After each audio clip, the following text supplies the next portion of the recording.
लक्ष्यराज सिंह जी, आपका बहुत बहुत स्वागत है न्यूज की पाठशाला में। सबसे पहला सवाल, मोहन भागवत जी के बयान से आज की तारीख में आप कितना इत्तेफाक रखते हैं जब वो ये कहते हैं कि हल्दी घाटी का युद्ध महाराणा प्रताप ने जीता था? नहीं, मैं पूरी तरीके से उस बात से मैं इत्तेफाक रखता हूं और अब ये हमारे लिए बड़ी खुशी की बात है कि ये चीजें जो है वो खुलकर जो है वो कही जा रही हैं और खास तौर के ऊपर सही मंचों से और सही व्यक्ति विशेष से जो है ये बात की जा रही है। और इसके पहले भी मैं एक बात ये जरूर कहना चाहूंगा कि ये बात और किसी दिन के ऊपर नहीं कही गई। महाराणा प्रताप के जो है वो जन्म जयंती के ऊपर ज्येष्ठ शुक्ल तृतीया को इस बात को कहा गया, जो कि हम लोग इतने समय से जो है वो गुहार लगा रहे हैं, दरख्वास्त कर रहे हैं कि जो महाराणा प्रताप की जयंती हो उसको हम लोग उनकी तिथि के हिसाब से, पंचांग के हिसाब से जो है वो मनाई जाए। वो तो कल हुआ ही है, लेकिन लक्ष्यराज जी, ये जो इतिहासकार पढ़ाते आए हैं, आप तो महाराणा प्रताप के वंशज हैं, सरकार से क्या डिमांड करेंगे कि सिलेबस में आज जो बात हो रही है कि हल्दी घाटी तो इनकंक्लूसिव था, तो जीता कैसे कोई, उसे बदला जाए?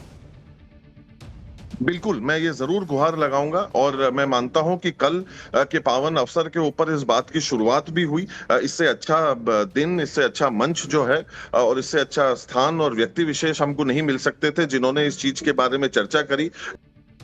जी, बहुत बहुत शुक्रिया। तो यहाँ बड़ा ऐलान उन्होंने कर दिया है कि हम तो कहेंगे सिलेबस को बदल दिया जाना चाहिए। 79 साल से महाराणा प्रताप पर हमें झूठा पाठ पढ़ाया गया। बिना नतीजा हार की कहानी लिखने वाले साजिशकर्ता कौन?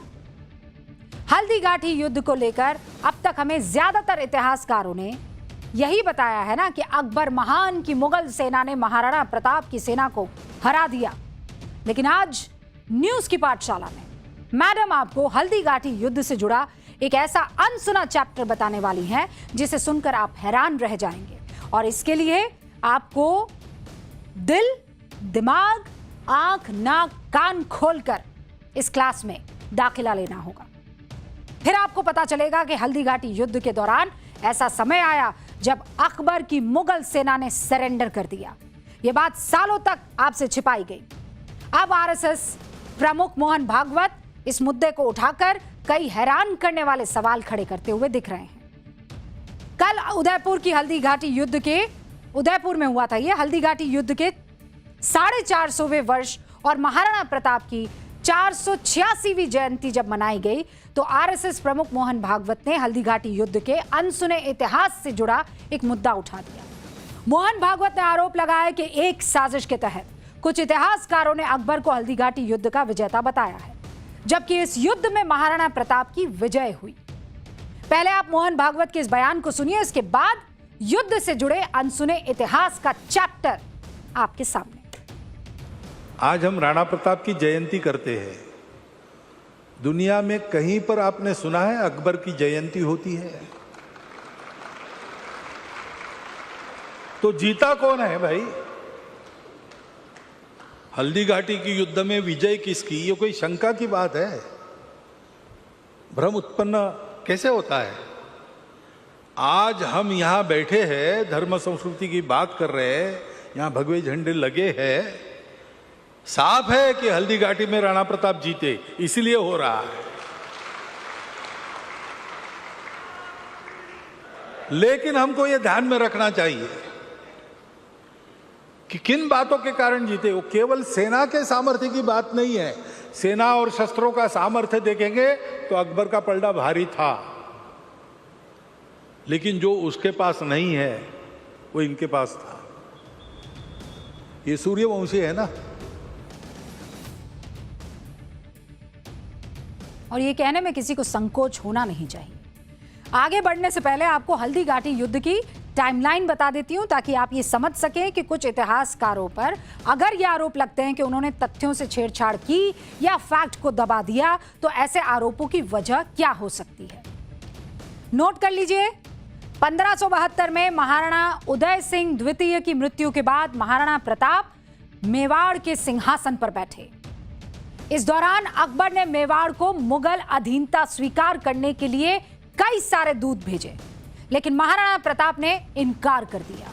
वो महाराणा थे। 1572 से 1576 के दौरान अकबर ने मेवाड़ को मुगल अधीनता स्वीकार करने के लिए 4 दूत भेजे।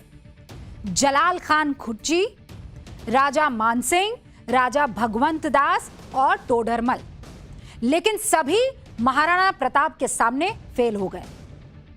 इसके बाद अहंकार से भरे अकबर ने मेवाड़ पर हमला करने का आदेश दिया। 1576 की शुरुआत में अकबर ने राजा मान सिंह प्रथम आमेर वाले उनको मेवाड़ मिशन की जिम्मेदारी सौंपी। मान सिंह ने मंडलगढ़ में अपनी सेना जुटाई और गोगुंदा की तरफ बढ़े और अप्रैल 1576 में हल्दी घाटी में युद्ध शुरू कर दिया। ध्यान से सुनिएगा, महाराणा प्रताप की सेना में लगभग 20,000 सैनिक शामिल थे और अकबर की सेना में कितने? 80,000 सैनिक। महाराणा प्रताप के पास कितने सैनिक थे? 20,000। अकबर के पास कितने थे? 80,000। 18 जून को मुगल सेना ने गोगुंदा, जो कि उस वक्त महाराणा प्रताप की अस्थायी राजधानी थी, उस पर कब्जा कर लिया, लेकिन प्रताप को वो पकड़ नहीं पाए। इसके बाद महाराणा प्रताप जंगलों में चले गए, घास की रोटी खाई। इसके बाद अकबर के दरबार में बैठे इतिहासकारों ने हल्दी घाटी के युद्ध में अकबर को विजेता घोषित कर दिया। अबुल फजल और अब्दुल कादिर जैसे इतिहासकारों ने अकबर को हल्दी घाटी युद्ध को अकबर की जीत बता डाला। यहां तक कि इतिहास अब तक हम जितना भी सिलेबस पढ़ते आए हैं, हमारे बच्चों ने जो पढ़ा, हमारे माँ बाप ने जो पढ़ा, सारे किस्से और कहानी जो रटवाए हमसे गए, उसमें क्या था? हल्दी घाटी के युद्ध में मुगल जीत गए, जबकि ऐतिहासिक तथ्यों के आधार पर हल्दी घाटी के युद्ध में निर्णायक रूप से किसी एक पक्ष की पूर्ण जीत नहीं हुई थी। तो जब कोई जीता ही नहीं, जब निर्णायक ही नहीं था युद्ध, तो हारा कोई कैसे और जीता कोई कैसे? इस युद्ध के कुछ महीनों बाद महाराणा प्रताप ने जो किया, उस तथ्य को उतनी तवज्जो नहीं दी गई जितनी शायद मिलनी चाहिए थी, जिसे लेकर कुछ इतिहासकार समय समय पर सवाल उठाते रहे। 1576 के बाद अकबर ने मान सिंह को महाराणा प्रताप को नहीं पकड़ने की वजह से कुछ समय के लिए दरबार से दूर कर दिया था। कितनों को पता था? ये बात पता थी? 1577 में और फिर उसके बाद 1577 से 1582 के दौरान अकबर ने शाहबाज खान और दूसरे सेनापतियों को भेजकर मेवाड़ पर दबाव बनाया ताकि महाराणा प्रताप पीछे हट जाए। लेकिन महाराणा थे, गुरिल्ला युद्ध में महारत हासिल कर रखी थी, हिट एंड रन तकनीक उन्होंने जारी रखी। मुगल सेना को ऐसा भारी नुकसान पहुंचाया कि नस्लें याद रख रही थी। महाराणा के किस्से कहानियों में न सिर्फ मुगल सेना बल्कि राजशाही में उस वक्त सुप्रीम कमांडर था ना अकबर, उसके नाक में भी दम हो रखा था। 1582 में देवैर के युद्ध में महाराणा प्रताप ने मुगलों को निर्णायक रूप से हराया और गोगुंदा सहित मेवाड़ के इलाकों पर दोबारा अपना अधिकार जमा दिया। हल्दी घाटी युद्ध को लेकर अकबर के दरबार में कई ऐसे इतिहासकार थे जिन्होंने हल्दी घाटी युद्ध का विजेता बताया था अकबर को। उस दौर में आप मुझे बताइए, किसमें इतनी हिम्मत थी जो अकबर के सामने खड़ा हो जाता और यह कहता कि नहीं, आप नहीं जीत पाए हैं हुजूर, जो इस बात का विरोध कर देता? कोई था ऐसा? हो सकता है कोई ऐसा? अरे था ऐसा, जिसने मुगल सेना की सच्चाई सामने रख दी। अकबर के दरबार में था। अकबर के दरबारी इतिहासकार और उनके नवरत्नों में से एक अबुल फजल ने तो हल्दी घाटी युद्ध को मान सिंह के नेतृत्व में मुगल साम्राज्य की जीत बताया था।